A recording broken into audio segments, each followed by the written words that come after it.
جہل اس وقت مکہ کا سردار تھا، اس نے تمام قبائل میں اعلان کر دیا کہ جنگ کے لیے نکلنا ہے، تمام قبائل ساتھ نکلیں گے اور جنگ کی تیاری کریں۔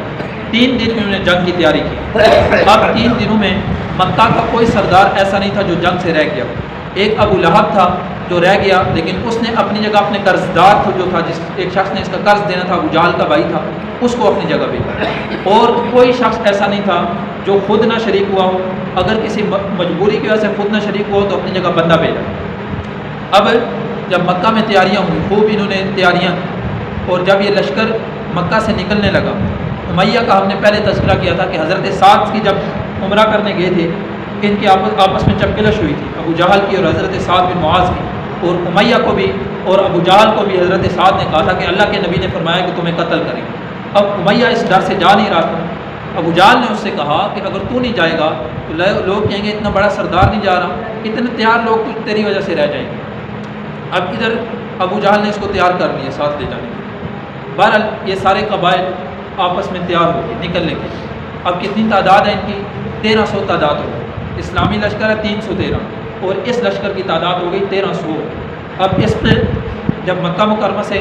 نکلنے لگے، ان کو ایک خطرہ لاحق ہوا کہ ایک قبیلہ تھا بنی بکر کے آپ اور ان کے آپس میں قتل و قتال چلتا تھا۔ چند افراد بنو بکر کے انہوں نے قتل کیے تھے اور چند افراد بنو بکر نے ان کے قتل کیے تھے۔ اب ان کو اتنا سخت اندیشہ تھا کہ ہو سکتا ہے کہ بنو بکر ہم پر حملہ کر دیں، اتنا سخت ڈر تھا کہ جس وجہ سے یہ قافلہ رکنے والا تھا، یہ قافلہ نہ جائے۔ لیکن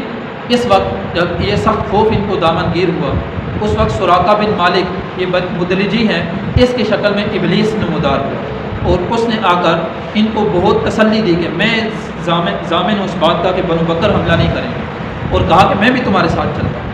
اب یہ لشکر جب نکلا ہے مدینہ مکہ مکرمہ سے انتہائی غرور اور تکبر کے ساتھ، اور ان کے پاس گھوڑے بھی ہیں 200 گھوڑے اور اونٹ بھی ہیں، یعنی 700 اونٹ، اور اس کے علاوہ اتنا سامان ہے کہ جو اونٹوں پر لدا ہوا ہے اور ساتھ لے جانے کو، اس کے ساتھ ساتھ زریں اور 600 زریں ہیں، تلواریں ہیں، تیر ہیں، ہر طرح کا جنگی سامان سے لیس ہے سارا۔ اور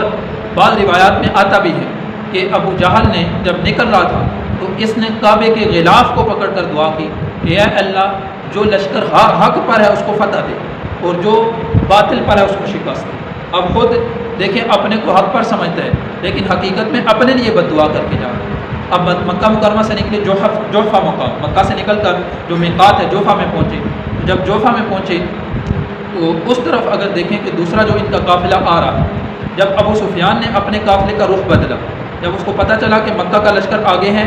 اب یہ زمزم غفاری کو بھیج دیا، اپنے قافلے کو عام جو شاہراہ تھی جو بدر سے گزر کر آتی تھی اس سے ہٹا کر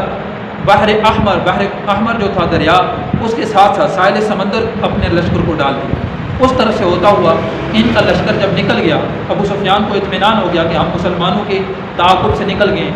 اس نے ایک اور شخص کو بھیجا، قیس بن امرؤ القیس، اس شخص کو اس نے دوبارہ خط دے کر بھیجا اور کہا کہ ابو جہل کو جا کر بتاؤ کہ اگر تم نکلے ہو مکہ مکرمہ سے تو لشکر کو واپس لے جاؤ، ہم اتنا حفاظت کے ساتھ اسلامی لشکر محمد صلی اللہ علیہ وسلم اور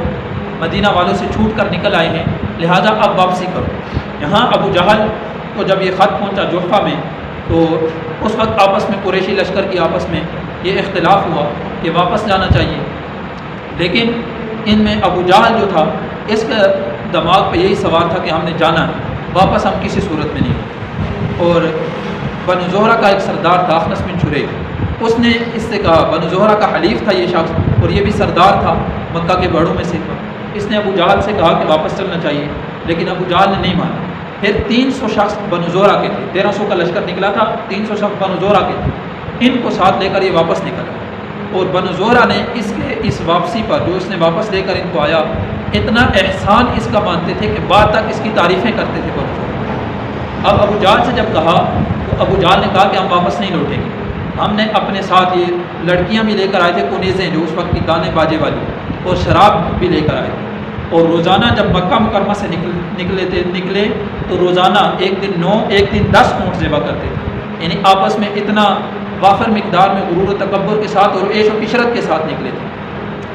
اب ابو جہل نے کہا کہ ہم واپس ہرگز نہیں ہوں گے، ہم بدر میں جائیں گے، وہاں جا کر 3 دن قیام کریں گے اور وہاں پر اونٹ ذبح کریں گے، اپنے لوگوں کی پرتکلف دعوت کریں گے، وہاں یہ وادیاں جو ہیں کنیزیں ہیں یہ ہمارے لیے گانے گائیں گی، اشعار کہیں گے اور ہم شراب پئیں گے، اور اس پر قبائل قریش کو ہم بتائیں گے، اور اس ہمارے عمل کی وجہ سے قریش کے تمام قبائل پر ہمارا روب بیٹھ جائے گا، ہم آگے نکلیں گے۔ بہرحال ابو جہل نے نہیں مانا، لشکر کو لے کر نکلا۔ اب لشکر 1000 کا